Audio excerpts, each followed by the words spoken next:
Hey, welcome back to the channel, everyone. Today I want to talk about this outstanding 4-issue long miniseries. So this is X-Men Fantastic Four, written by Chip Zdarsky, Terry Dodson's on pencils, Rachel Dodson's on ink, and Laura Martin is doing coloring. So I want to talk about all of these. I missed the first three, so I just want to give you a quick recap.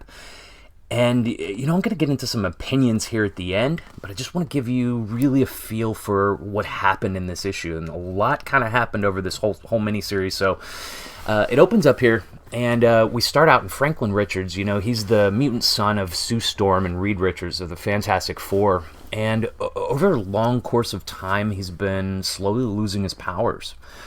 Professor Xavier asks Kitty Pryde, because of their close personal relationship, to go talk with Franklin and try to convince him to come back to the new mutant nation of Krakoa with them. The professor, he wants to work to find a way to restore Franklin powers. Reed Richards, Franklin's father, he continues to try, but he just can't help his son, and Franklin's getting really restless.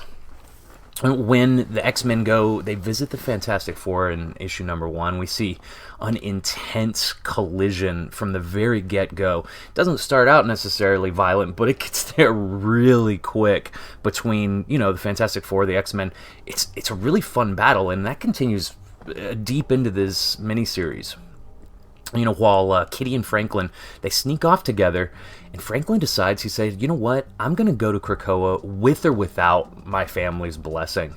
And he tries to step through the Krakoa gate. He finds out, just like Kitty Pryde, he's not capable of using the gates. But it's something else. He doesn't bounce off of it like Kitty does. He just won't pass through it. And his father apologizes to him, and he tells him he's created a device that masks the mutant gene. Of course, this is a huge betrayal to Franklin, so he says screw it. He sneaks aboard Kitty's stolen pirate ship with his sister, and they make their way, and they're sailing to Krakoa with everyone, only to be ambushed by Dr. Doom, asking where his father, Reed Richards, is. And that's the end of the first issue. Really cool. So I'll kind of speed it up a little bit here. I'm going to skip some stuff too. So they end up on Doom Island, right? Dr. Doom tells them that all he wants is to restore Franklin's powers. And the Fantastic Four and X-Men, they're still fighting each other all the way through this whole second issue. So both teams, they head to Doom Island. Fantastic Four gets shot out of the sky. It's a big battle, and it turns out they ending up kind of working together for a little bit, trying to find out. They want to find some missing mutants that they believe are being held hostage by Dr. Doom there on the island. And Wolverine, he makes a grave mistake, and he accidentally kills a mutant Latverian, and he thought was a Doombot Sentinel, but apparently there was a mutant inside the armor, and the armor was being controlled by Dr. Doom. So they're kind of taken a prisoner there, is what it seems like. So that is where we open up in this issue number 4, and it opens up with a huge boom as the Doom Sentinels are released on the X-Men and the Fantastic Four together. And Reed says, "Victor, what have you done?" Beast answers as he steps out of the tower, "I'll tell you what he's done. Doom's declared war on mutants." We get a really cool double-page spread with this all-out fighting between Doombots, the Fantastic Four, and the X-Men. And this is exactly the kind of stuff that I really like to see in a comic book. We're opened up on the first page with action. We're opened up on the second and third page with a huge, awesome spread. I like the art through this entire series. And I say, it all works together. This is one of those books, like I said, it's 4 issues long. It's very consistent throughout. We have the same team working on it. And, I saw some parts of it. I think the art was maybe a little bit rushed, but still, I see enough consistency to where, I'll tell you, I really feel like this is my favorite miniseries of the entire year. I'd have to say that this is absolutely my favorite Dawn of X book so far. Since House and Powers. So this picks up at a fast pace. It's still moving really good through this book. We cut to Sue. She's coming up on the experiment as it's happening. Franklin is undergoing this experimental procedure of Doom's to hopefully get his powers back. And Doom says the procedure needs to see itself through or he will lose all progress. I have his best interests at heart, Sue. Someone has to. Kitty Pryde says, I'm with you, Franklin, until the end of the line. Looks like I overrode your control of my powers, Doom. Drop the force field or I'll phase through your armor. And with just a gesture, Doom changes Kitty's molecular structure to so dense that she becomes so heavy that she collapses through the floor. Doom says, you can make yourself lighter than air, Catherine, so why not heavier than stone? I think that's pretty cool. So Franklin, still undergoing the procedure, tells Victor to leave them alone. Doom says, Franklin, you poor boy, can't you see? It's they who won't leave you alone. Nobody has your interests at heart. Charles and his nation of betters want your power. Your family wants you to stay a child. Just then, Sue gets a telepathic message from Emma telling her that they need her help. And this is a very cool sequence of panels. I think it's paced really well, but it's just an awesome concept because here at this point you have to see Fantastic Four and the X-Men. They've been fighting with each other all the way up until this point, but you see they have to band together to fight off, creatively fight off basically these Doom suits with people inside of them that are being controlled without hurting them. So Doom has these mutants, like I said, they're trapped in this armor. And so working together, Emma's coordinating, telepathically to everybody. And Sue uses her invisibility to pull small sections of the Doom armor off, just enough so Nightcrawler can make skin contact, teleport the innocent mutants out of the robotic armor, and then of course they can blast apart the armor. And they get everybody to safety, right? So back to Kitty, and she's just picking herself up. She just got forced through the floor. She realizes that Doom has controlled her powers, and she figures that he'll end up doing the same to Franklin. That's a big deal, because Franklin has the potential to be really the most powerful mutant who's ever lived, Lots of potential there inside of him. He's very powerful. We cut to Franklin. He's clearly in pain to what's happening with him during this experiment. And all the while, Victor's telling him it'll be over soon and he will be whole again. And his father and Xavier, they're trying to convince Franklin that Victor has ulterior motives. Franklin tells Doom to stop the process. Doom refuses to end it. He says, you don't see what you can become, what we can. Kitty interrupts, and she tells Doom, you're just like the rest of them. You don't care about anyone's autonomy, Doom. Kitty rushes in. She rescues Franklin, and Franklin says he wants to go help his mom and everybody else that they're trying to assist. And this is a beautiful page. Just I love the light and the way that it's depicted. It shows Franklin destroying all of the Sentinel Doom bots. And he says, did we save everyone? And Reed says, no, Franklin, you did. What a good book. So here, the X-Men and Doom, they come to odds again. And Doom lowers down. He's saying, Franklin may have irreparable damage from stopping this process. And both of these teams, they're blaming each other for the destruction that happened here. They go back and forth for a while. But, Doom's point, he won a little bit more favor in the beginning because he brings up the international law and that the X-Men, they've broken it by invading Doom Island, by killing a Latverian, even if it was just by accident. Right after that, of course, we get a little bit of a speech here with Xavier, and his counterpoints to what Doom was saying is that you've messed with these mutant minds, you tampered with them and trapped them in that armor, saying, Doom, you meant for this to happen, to set them up purposefully. In the end, Xavier makes the point to bring the mutants back to where he believes their home is, Krakoa, and Doom reluctantly allows them to. So, continuing, Franklin, he confronts his family about, not being able to be free, to go off on his own, to learn about his mutant heritage. There's a lot of kind of a bonding moment here.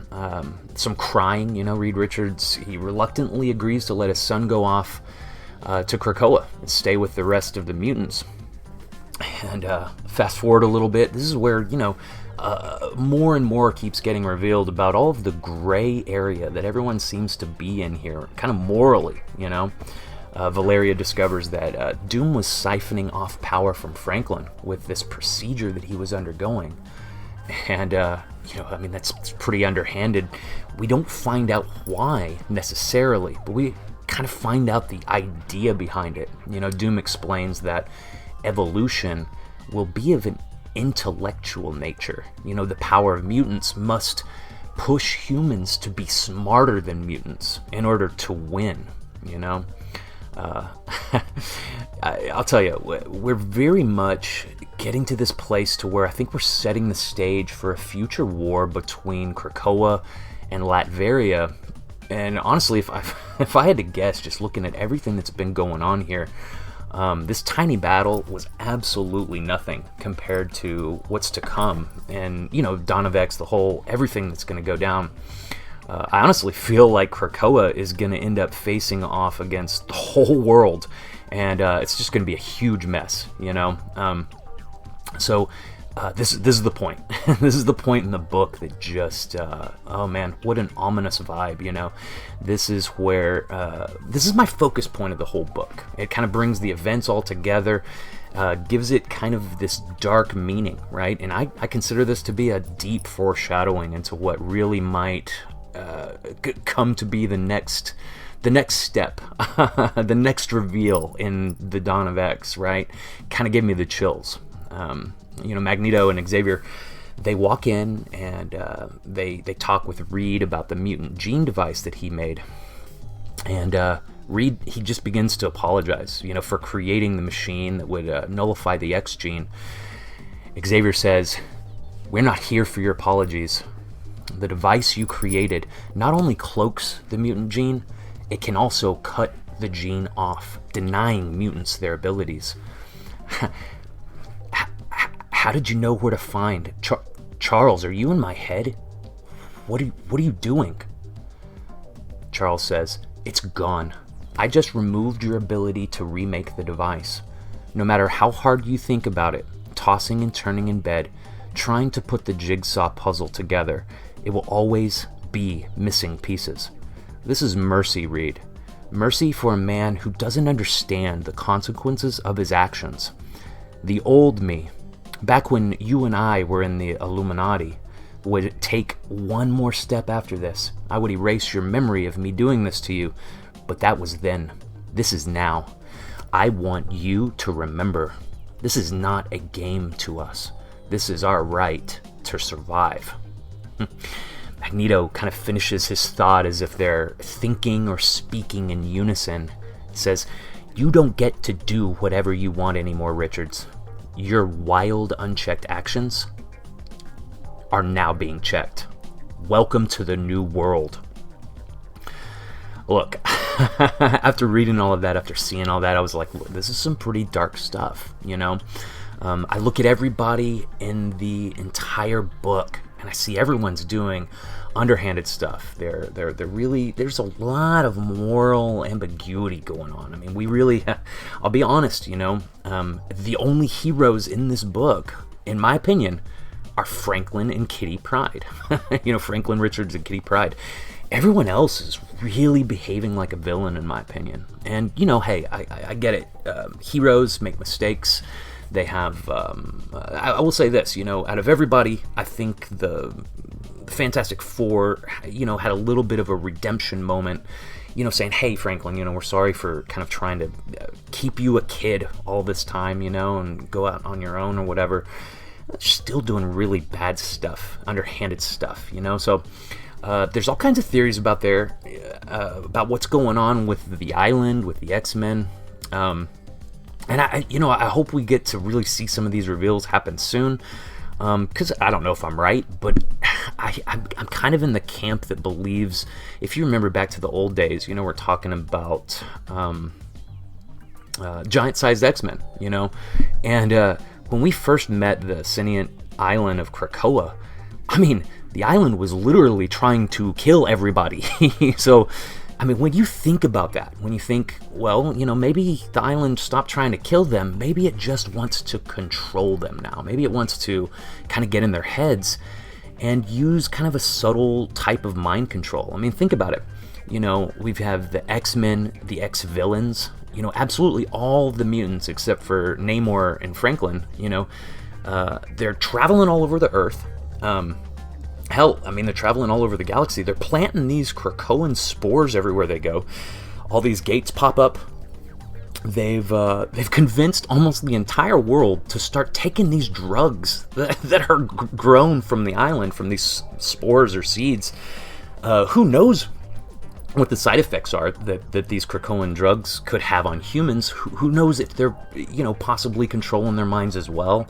We have gates everywhere, so I don't know, if you're following Dawn of X and reading X-Force at all, a good example, Black Tom Cassidy, he has this communion with the island, that's his job, it's intel, everything like that. And don't get me wrong, Black Tom's always been a little weird and off, but I'm telling you, he is out of his freaking mind now. And I really say, he's losing his mind because of the island and the relationship that I think he's like forced into, communing with this crazy island, right? And so, what do you think? I don't know. As far as this book goes, what do you think about this? The villains here. Whose side do you take? Doom, Fantastic Four, X-Men. One of my buddies had a good little conversation with him. I had a good conversation with maybe 3 or 4 people. About all of this on Twitter. Jacob was saying, hey, I'm on Doom's side. I really feel like he did best. Ash was saying, nobody's good. Nobody's good. When Doom is the closest thing to the good guy, you have problems, so it's been fun talking about this. Everybody has kind of a different perspective and thoughts about it, Are you like me? Do you just really like the innocence and the heroics of Franklin and Kitty, working together? I think that they were the heroes of this book, honestly. But my biggest question of the day, and I just want to get a feel, I want to tell me what you think in the comments. Do you think the island of Krakoa is subtly controlling all of the mutants' minds? I mean, think about it. If I was Magneto, the last person that I would even possibly think about working with would be Mr. Sinister. But there they are, holding hands. It's really weird. And from the very beginning, it was like Wolverine. If you remember in Hoxpox, Wolverine was the only mutant that was like, something's fishy. I don't like this. He didn't like the way that Apocalypse had this communion with the island, kind of, it was creepy, when he first walked through that gate, and it bothered Wolverine. Everybody else is like, oh, whatever. It's, I want to hear what you think. So same thing as always, of course, support your local comics shop. You are the gateway into comics.